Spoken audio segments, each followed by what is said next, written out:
আসসালামু আলাইকুম ওয়া রাহমাতুল্লাহ। স্বাগতম জানাচ্ছি ডেন্সপ্রাউজ চ্যানেলের ইসলামিক ধারাবাহিক সিরিজে।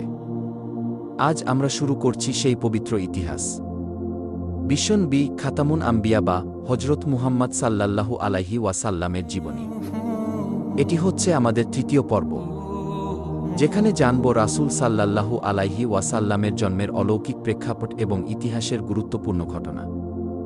সকল ঐতিহাসিক একমত যে নবীজির জন্ম হয়েছে সেই বছর রবিউল আওয়াল মাসে, যে বছর ইয়েমেনের শাসক আব্রাহা বিশাল হস্তিবাহিনী নিয়ে কাবা ধ্বংস করতে এসেছিল। আল্লাহ তাআলা ছোট ছোট আবাবিল পাখির মাধ্যমে সেই বাহিনী ধ্বংস করেন। এই ঘটনা সূরা ফিলে বর্ণিত হয়েছে। নবীজির আগমন পৃথিবীতে বরকতের সূচনা ঘটায়।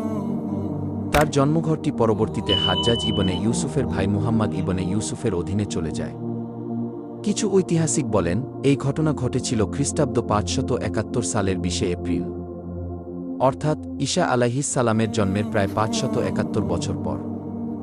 ইমাম ইবনে আশাকির তার ইতিহাসে উল্লেখ করেছেন, আদম আলাইহিস সালাম থেকে নূহ আলাইহিস সালাম পর্যন্ত ১২০০ বছর, নূহ থেকে ইব্রাহিম আলাইহিস সালাম পর্যন্ত ১১০০ বছর, ইব্রাহিম থেকে মুসা আলাইহিস সালাম পর্যন্ত ৫০০ বছর, মুসা থেকে দাউদ আলাইহিস সালাম পর্যন্ত ৫০০ বছর, আর দাউদ থেকে ঈসা আলাইহিস সালাম পর্যন্ত ১৩০০ বছর। এইভাবে আদম আলাইহিস সালাম থেকে রাসূল সাল্লাল্লাহু আলাইহি ওয়াসাল্লাম পর্যন্ত প্রায় ৬০০০ বছর। সবচেয়ে প্রসিদ্ধ মতে তার জন্ম হয়েছে রবিউল আওয়াল মাসের ১২ তারিখ সোমবার দিন। এই দিনটি ছিল ইতিহাসের এক মহিমান্বিত দিন। এই দিনেই পৃথিবীতে আগমন করেন সেই মহামানব, যার কারণে সৃষ্টি হয়েছে আসমান জমিন, যার আগমনের জন্য দোয়া করেছিলেন ঈসা, মুসা ও ইব্রাহিম আলাইহিমুসসালাম। নবীজির জন্মের সময় পৃথিবীতে ঘটেছিল বহু অলৌকিক ঘটনা। কাবার দিকে নবুজতের আলো ছড়িয়ে পড়ে।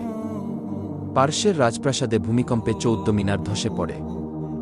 হাজার বছরের পুরনো অগ্নিশালার আগুন নিভে যায়। সমুদ্রের পানি শুকিয়ে যায় এবং আকাশে এক নূরের ঝলক দেখা যায়, যা পূর্ব থেকে পশ্চিম পর্যন্ত আলোকিত করে। বিশুদ্ধ হাদিসে এসেছে, নবীজির জন্মের সময় তার মা আমিনা রাহিমাহাল্লাহ এমন এক নূর দেখেন, যার আলোতে সিরিয়া পর্যন্ত স্পষ্ট দেখা যায়।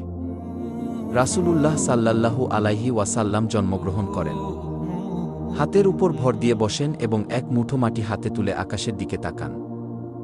বন্ধুরা, এসব ঘটনা প্রমাণ করে নবুয়তের সূর্য উদয় হওয়ার আগেই পৃথিবী অন্ধকারে নিমজ্জিত ছিল, আর সেই অন্ধকার দূর করার জন্যই আগমন করেন আমাদের প্রিয় নবী হজরত মুহাম্মদ মুস্তাফা সাল্লাল্লাহু আলাইহি ওয়াসাল্লাম এর।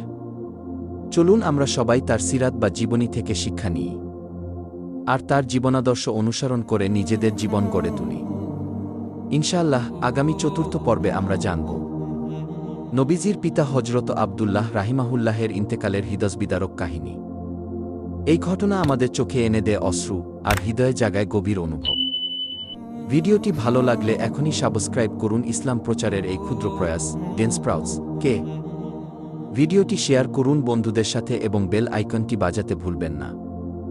আল্লাহ আমাদের সবাইকে রাসূল সাল্লাল্লাহু আলাইহি ওয়াসাল্লামের সুন্নাহ অনুযায়ী জীবন গড়ে তোলার তৌফিক দিন।